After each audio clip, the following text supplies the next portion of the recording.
Hello everyone, I'm Ron Grant coming to you live and direct from Tortola in the Virgin Islands. You're watching 284 Media. Thank you so much for your time. On Friday of last week, teachers at the Elmore Stout High School hosted what some are calling a sit-out. That opportunity led to them being able to voice a number of grievances to the Premier of the Virgin Islands, Dr. the Honorable Natalio D. Wheatley. A number of teachers were present, voiced their concerns, and they were asked in the final analysis to present their grievances in the form of an official letter. One of the persons who was present was the president of the Teachers Union Association here in the Virgin Islands, and today Mr. Sean Henry, who is that key individual, is joining us to put the situation into perspective. We'll be right back after a quick commercial break. When you're in need of air conditioning, installation, repairs, or replacement services, Markinson Air Conditioning and Refrigeration has the professional technicians, equipment, parts, and ACs to get the job done right.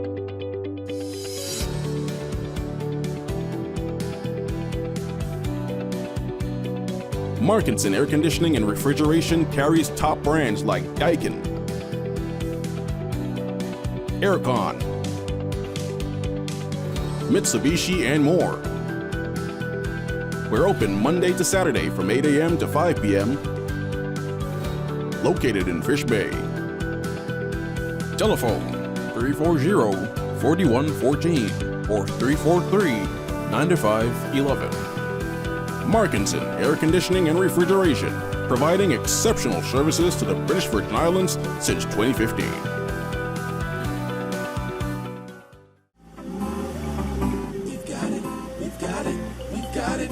At VI Motors, we've got it. All your vehicles, we've got it. All your auto parts, we've got it. Everything you need, we've got it. We've got oil, in stock. We've got batteries, in stock. We've got tires, in stock. Even brakes, yes sir. Yes! VI Motors, pioneering the automotive industry in the Virgin Islands since 1966 with leading brands like Toyota, Chevy, and Honda. We even do custom orders. We have all the top brands in automotive parts as well, so you know you're getting quality.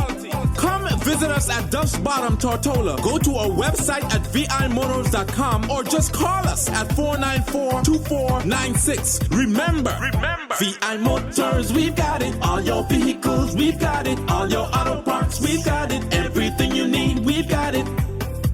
We've got it. Father Jesus, that line here long like church service.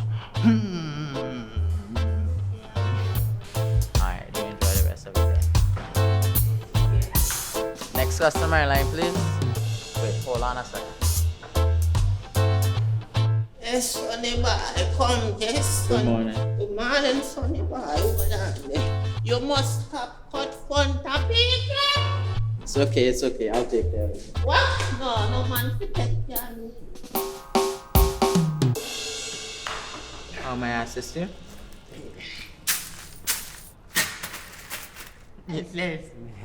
You want top of power? You want top of power?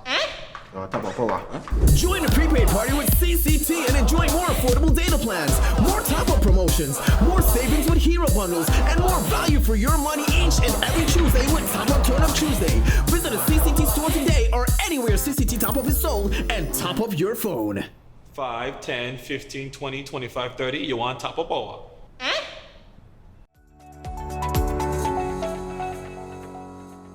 Welcome back, everyone. As promised, I'm joined by the president of the Teachers Union Association here in the Virgin Islands, Mr. Sean Henry, who happens to be an educator himself. Mr. Henry, thank you for your time and welcome to our studios. Thanks for having me. It's a pleasure to be here. As mentioned, on Friday, teachers at the Elmore Stout High School, a number of them sat under the tent and what is being referred to as a sit-in or sit-out in regards to them not working for that portion of the afternoon, essentially. And that allowed for the Honorable Premier of the Virgin Islands, in the absence of the Education Minister, as well as other education officials, to come and essentially listen and hear the grievances of the community, or the teachers rather.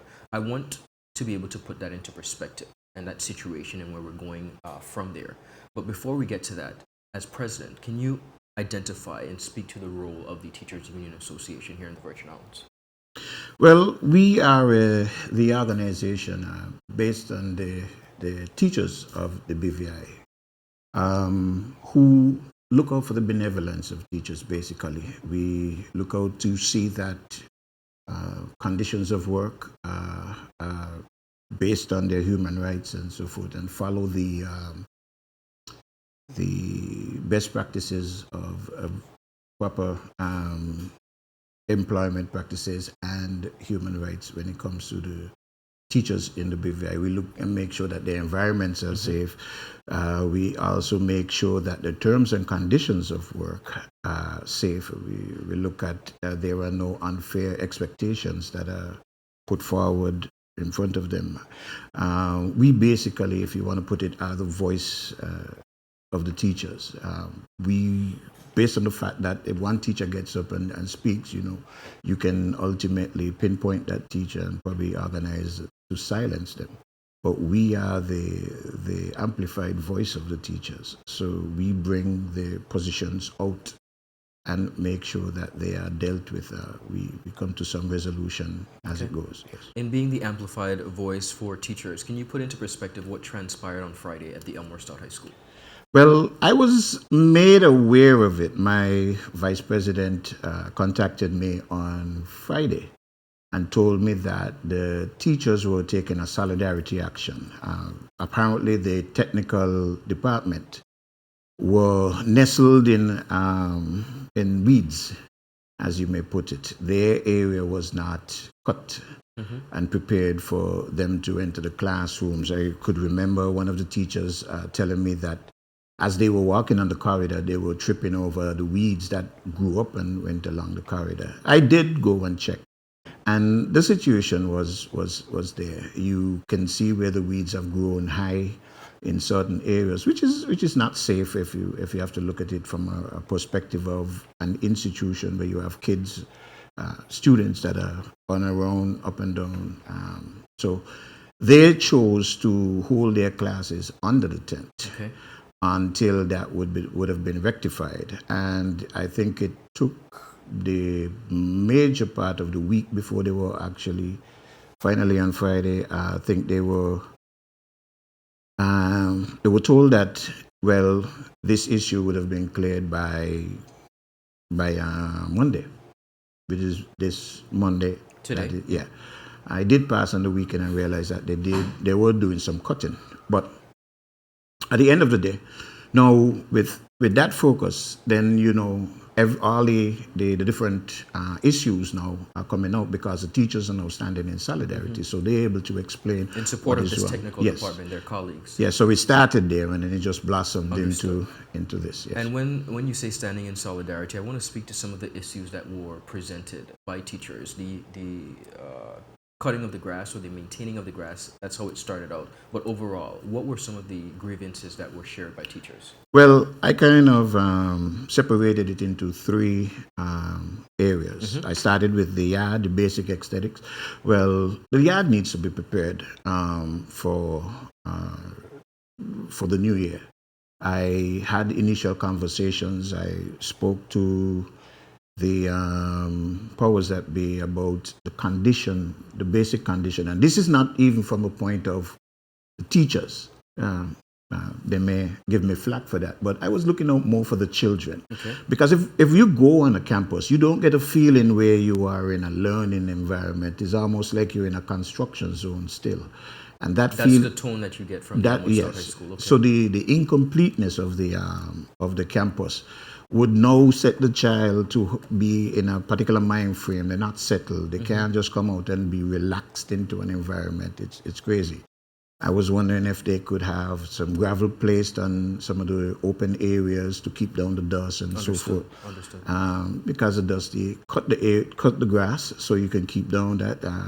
Luckily, we don't have enough rain, but as the rain pick up, the weeds around would be nest inside for mosquitoes and all that. So all of that. The overall comes into maintenance. And what else was presented? We're looking at the classroom now. Main issue, classrooms are hot. And especially, we don't have a lot of wind. We're looking at the classrooms that are nestled, especially. Like you have the buildings. I think there are 3 or 4 buildings. Those buildings that are in between the 2 outer buildings are not going to get a flow as the outer ones are going to take. The building, the L-shaped building, the houses on the other side now are cutting down, and the flow of ventilation, so they get hot. So they're asking for fans. They're also speaking about some of the electrical infrastructure is failing. You have to share plugs and overload plugs and to that aspect, and then you go from not having enough ventilation to those areas that do have ventilation. Is air condition. Those air condition need to be maintained because there's a presence of mold. How do we know they're mold? There are teachers that are sensitive to it. I am unfortunately, not very sensitive to mold. I can't tell if it's there. I could smell if it's, but Understood. there are some teachers, they just have to pass on the outside, and their body react instantly. And unfortunately, we have those teachers in those areas. So the classrooms need to be demolded, and something needs to be done about that.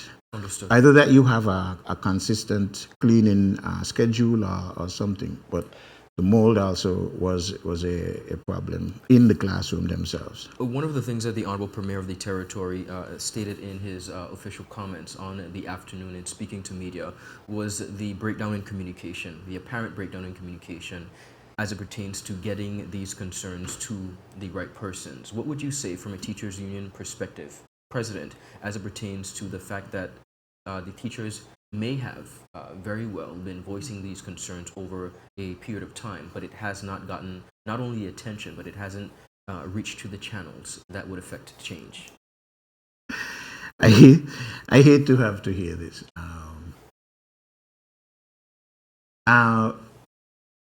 I can be painfully honest, and at the end of the day, honesty is the best policy. This isn't a matter of communication. This is a matter of kicking the can. Okay. We've been speaking about this over the years, and I would like to think that those persons who are in authority would understand that these are the things that you can perceive out of these situations. If I put a classroom here and I realize that that building is blocking and that building is blocking, I should perceive that, hey, that is going to get hot.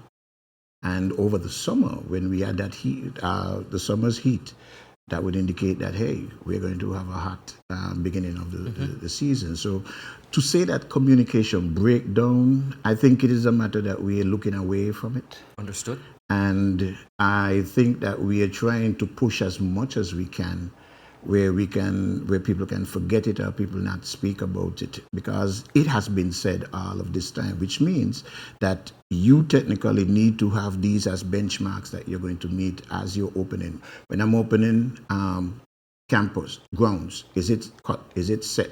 Is it ready to accept our students? Second, are my classes comfortable for my students?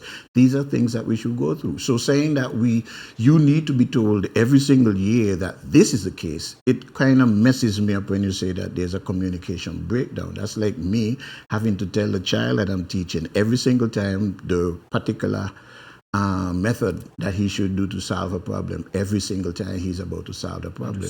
That is crazy.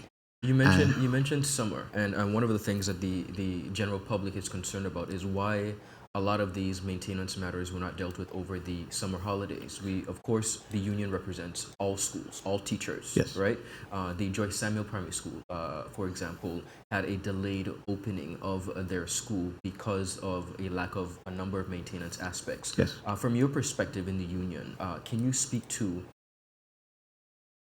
if any, why mediation or levels of work have not taken place over the summer, as the public would expect? Well, unfortunately, this is one of the reasons why I'm saying we don't have a memorandum of understanding. So they're not compelled to share certain information. Understood. So we get it after the fact. Because I only realized after the fact that Joyce Samuel could not open on the day because they spent the entire summer trying to rectify the floors, something that they knew before they left. And this is one of the things that really that threw me for a loop, is that we realize some of the things that need to fit out. Most of the things that come up in when you're dealing with education are actually realized by the time we leave the school in June. Understood. Sometimes before. But it takes an entire whole 2 months and going to 3 months and 4 months to actually rectify such situations, which is one of the calls that we're making. And it's kind of unfair now because we've not had this, we've not had a conversation where we are pushing and I would like to say forcing solutions. Because we felt comfortable in the fact that they should be able to fix this. Yeah, I shouldn't have to tell you how to fix this. I shouldn't have to tell you that if you realize something from early, the process to rectify that has to happen from early. So by the time you get to the point where the kids are off campus, you can now start working as soon as possible because all the legwork would have been done from before. And that's one of the things. I love the term set it and forget it, meaning that education needs to be at a point where it self-rectifies. If something is a matter, you go through the different plugs and it has to automatic. happen. Yeah, it is automatic. We are as important to the country as the health system. And I think we are even more important. And as a teacher, I will say definitely we are one of the most important institutions that are in the BVI, and we kind of get the priority of some other something down the road, like a side child, and a stepchild. Your treatment is referred to there. Yeah, understood. And we're not keen on that. No, I'm happy that you mentioned that because at the end of that meeting, in the final analysis, the Honorable Premier asked the teachers to present a document with their concerns and a formal letter. Were you pleased with that response? Were you pleased with the overall response of the Honorable Premier in the present matter of how interaction was dealt with the teachers as union president? Nah, I wasn't. Okay. I definitely wasn't. I think that's just a way of stretching it out. Because what that tells me is that he is trying, I don't know if he's trying to compare what is already set, that, say, for example, the Department has these whatever listed already, and he's trying to figure that what we're saying now and kind of cross-reference them with what is going on. I find that to be quite disappointing. I should say that what makes our situation unique is that some of the persons we represent as a union, we represent the teachers, we also represent administrators. Because there are some administrators who were teachers that moved into administrative roles and did not cancel their membership. So we have to look out for everybody. And if you're telling me now that, and I'm quite sure that the CEO cannot dip into her pocket to get these things done. She must get the monies needed to get the systems in place to solve all of these issues. So is the principle. So when we put forward this appeal now, this is not only for the teachers, but this is for you to make sure that the principals can do what they need to make sure the school is running properly, and the education department and ministry can do what they need to do to make sure that the schools are running properly on a basic level. Because this is one of all these issues that we come up are basic issues that need to be fulfilled before we start the new year. No, I'm happy that you mentioned that because you yourself are a teacher. You've been teaching for some 25 years, is that correct? 20 plus, give or take. 20 plus, yeah. So 25, they might look to retire me soon. So fair enough. You sit in that seat as well, and you are very much, you can relate to a number of these concerns as it pertains to your colleagues. Yes. How many members, can you speak to what the membership is presently like with the Teachers Union Association? And again, I say we are unique because it doesn't matter how many members we have actually. We do have about 150 plus. And that union is separate and apart from the government of the Virgin Islands and the Ministry of Education, am I correct? Say again. The union, Teachers union Yes. is separate and apart from the government of the Virgin Islands and the Ministry of Education. Am I correct? Well, do you work in tandem with them? I- Are you under them? I Is don't the want agency separate? No. We're not an institution that is sanctioned by them. They accept our presence as a good gesture when it comes to operation, because they are accepting the fact that, hey, this is a group of teachers coming together and holding one voice. So To we represent. to represent. So we are accepted on that level, but we are not sanctioned, meaning that the Ministry of Education decides that, hey, we're going to have a union and you guys no, that is not done Thank you. way. So we are independent of. All our funding come from our dues, paying members, and whatever funds we can raise outside of our dues. And so, but our objectives are to work in close relationship with the ministry and the government to make sure that education. So we see ourselves at that outside view of education, the one where we can look at the entire full dimension of education And work instead together, essentially. of being focused there. So we are committed to working with, bringing whatever knowledge is needed to help to resolve the issues. Thank you for clarifying that. I want to go back to something in regards to the sit out by the teachers. And the reason I'm going back to it is because we have a number of names keep being tossed around as it pertains to what actually happened. The premier himself refused to admit that it was a form of protest. In your understanding of the move by the teachers, what would you have classified that as? Was it a protest? Was it a strike? Was it a sit-out?